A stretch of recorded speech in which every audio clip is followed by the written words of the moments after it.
Boas-vindas! Você vai assistir a uma das partes do desafio 21 dias de infraestrutura na nuvem. Se você quiser ter acesso a todas as outras gravações desse desafio ou de outros treinamentos, acesse o link da descrição.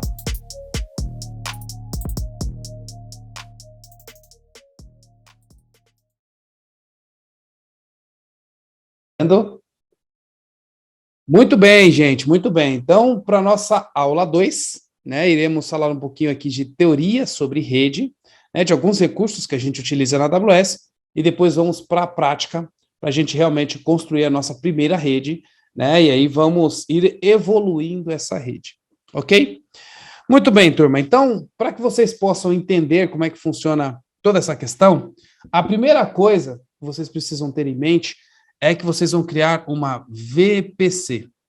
VPC, tá bom? Ou seja, Virtual Private Cloud. Virtual Private Cloud. Né? Lembrando que essa forma de se fazer não é só para a Amazon, tá? Você tem para diversas nuvens, a única coisa que mudam são os nomes, ok?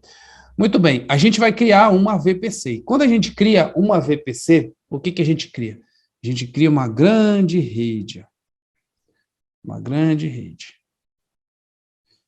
Ok. É isso que a gente vai fazer agora. Uma grande rede. Perfeito.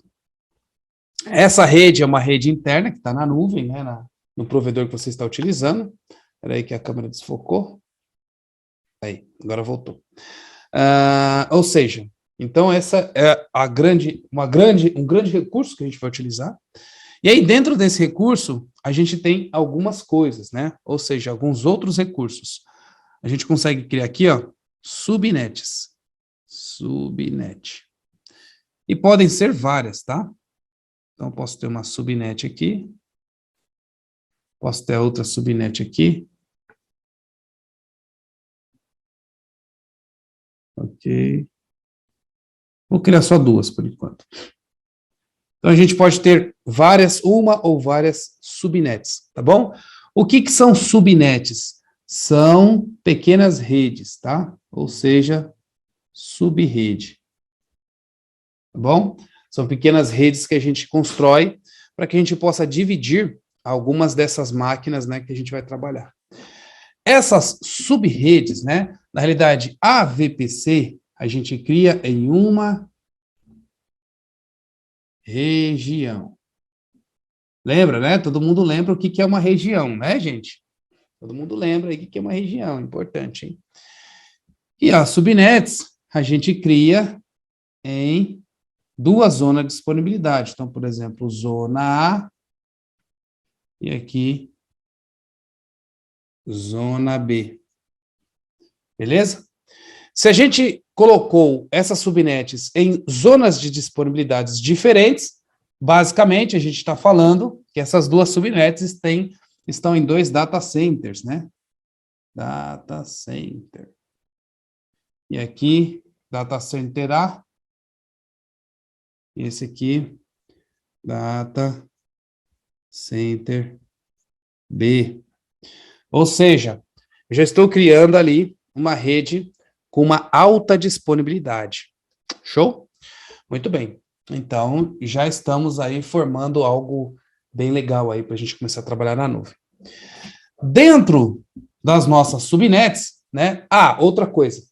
Para que a gente possa montar uma VPC e as subnets, a gente precisa saber qual tipo de IP que a gente vai utilizar. E existem duas categorias de IP. O IPv4 e o IPv6, tá bom? Vocês vão entender as diferenças, tá bom? Esse aqui é mais novo e que tem uma quantidade de IP muito maior, e esse aqui é um pouquinho mais velho e que tem uma quantidade de IP que ainda tem bastante, que muita gente consegue utilizar, tá bom? Mas a gente vai ver o que é esses dois números de IPs. Toda rede, para se conversar, uma coisa é importante, que é o seu número de IP, tá bom? Então, toda rede tem que ter um número de IP, máscaras de IPs e IPs subsequentes. Ou seja, aqui a gente também tem que ter IP em cada uma dessas categorias, né? Ou seja, faixas de IP, que vai de X a Y. E aqui que vai de X a Y. Tá bom? Então, a gente tem que ter uma categoria de IP principal, que vai para a nossa VPC, e nas subnets a gente tem que ter uma categoria que vai de X a Y, e na outra que vai de X a Y também. Ou seja, a gente tem uma quantidade de IP para essa pequena rede, mais outra quantidade de IP para essa pequena rede. Se a gente tiver uma terceira, mais uma quantidade de IP para outra pequena rede, assim vai, tá? Aqui a gente tem o nosso IP principal, e toda vez que a gente vai criar subnet, a gente precisa de outros números de IPs. Um range de IP, sabe? De tanto até tanto. A gente precisa disso. Muito bem. Depois que a gente criou as nossas subnets, os próximos passos que a gente precisa criar são ligações, tá bom? A gente precisa colocar alguns recursos nessas subnets para que elas possam ter alguns poderes a mais. Um dos recursos que a gente tem entre as subnets aqui é um recurso chamado Route Table, tá bom? RT. Esse Route Table, ele faz ligação entre a subnet e algum recurso que você vai precisar utilizar. Recurso esse que libera você para a internet, recurso esse que libera a internet para um outro fator, e assim sucessivamente. A gente não vai falar de NAT Gateway agora, possivelmente eu vou colocar NAT Gateway para falar amanhã, tá? Então eu vou usar com vocês um recurso chamado Internet Gateway. Por que a gente tem um Internet Gateway? Se você cria uma máquina na nuvem e você não atrela um Internet Gateway a um Route Table e o Route Table a subnet, as máquinas que estão atreladas a essa subnet ficarão sem acesso à internet, tá bom? Então, o Internet Gateway basicamente é um recurso que faz com que você possa liberar a internet para uma subnet, tá bom? Caso eu não queira liberar a internet para uma subnet, basicamente eu deixo uma Route Table não ligando com uma subnet, na qual eu tenha um Internet Gateway vinculado. Ou seja, se eu tiver o Internet Gateway não vincular numa Route Table que tem uma subnet, essas máquinas inteiras que estarão dentro dessa subnet não terão acesso à internet. Caso eu ligue o Internet Gateway a um Route Table e esse Route Table está ligado a uma subnet, todas as máquinas que estão nessa subnet terão acesso à internet. Então, esse é outro recurso importante. Outro recurso que é importante também é um recurso chamado ACL. Toda subnet tem esse recurso. ACL. O que seria o tal da ACL? A ACL é o nosso firewall. Através da ACL, a gente pode bloquear portas de saída e portas de entradas para essa rede, tá bom? Lembrando que tudo que eu estou fazendo é para a subrede inteira, tá bom? Então, a regra da ACL que você colocar vai ser para a subnet inteira, tá? Não ainda estou falando de máquina, não estou falando de nenhuma máquina virtual criada. Estou falando somente das subnets e da nossa VPC, ok? Então, esses são alguns recursos que a gente vai utilizar hoje. E aí, depois que você montou toda essa estrutura, aí você começa a criar suas VMs. Ou seja, a sua virtual machine que você vai criar, o seu EC2, você passa a criar aqui, ó, EC2. Ou aqui,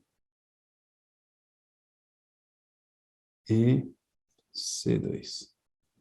Ou seja, se você vai criar um EC2 ou um RDS ou o que for, qualquer tipo de recurso da Amazon, ele vai dentro ou dessa subnet ou dessa subnet. E aí, dentro desse EC2, a gente tem um firewall para a máquina. Então, você tem um outro cara aqui dentro, que é o firewall dele. Esse firewall dele é chamado de Security Group. Security Group. Vocês vão ouvir falar muito sobre o Security Group. Tá bom? E aí, esse Security Group é o firewall direto desse meu EC2. Ou seja, se eu quiser um firewall liberar ou bloquear uma porta para toda a subnet, eu vou usar a ACL. Se eu quiser bloquear uma porta ou mexer alguma coisa no firewall para a máquina específica, não para a rede inteira, mas para uma máquina, eu vou mexer no Security Group. Tá bom? Beleza, então tenha isso em mente. Um pouco dessas coisas aqui. A gente vai se aprofundando, vai falando mais, isso vai ficando mais claro, tá? Mas, só fazendo uma revisão, para se criar uma VPC, a gente precisa escolher uma classe de IP. Ou seja, um IP que vai ser IPv4 ou IPv6.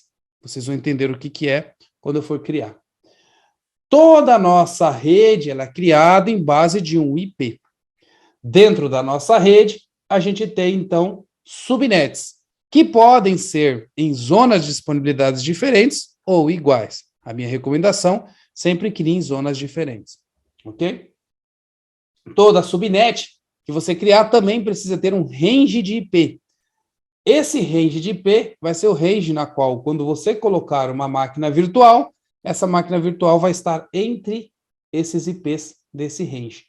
Então, você pode ter ali várias subnets com ranges de IPs diferentes. Cuidado! No momento que você for montar a sua subnet, se você deixar um IP invadindo o outro IP, você não vai conseguir criar sua subnet. Por isso, eu vou mostrar para vocês uma tabelinha simples que a gente pode utilizar para que ele possa criar essas tabelas, esses IPs para a gente. Outro recurso que a gente tem é o Route Table. Então, se a gente quiser liberar internet para as nossas máquinas, a gente precisa ter um Route Table e atrelar no Route Table o Internet Gateway. Assim, a gente passa a ter acesso à internet ao bloco inteiro de rede, né, de subrede que a gente tem, fazendo com que toda máquina que estiver dentro desta subrede tenha acesso à internet. Ok?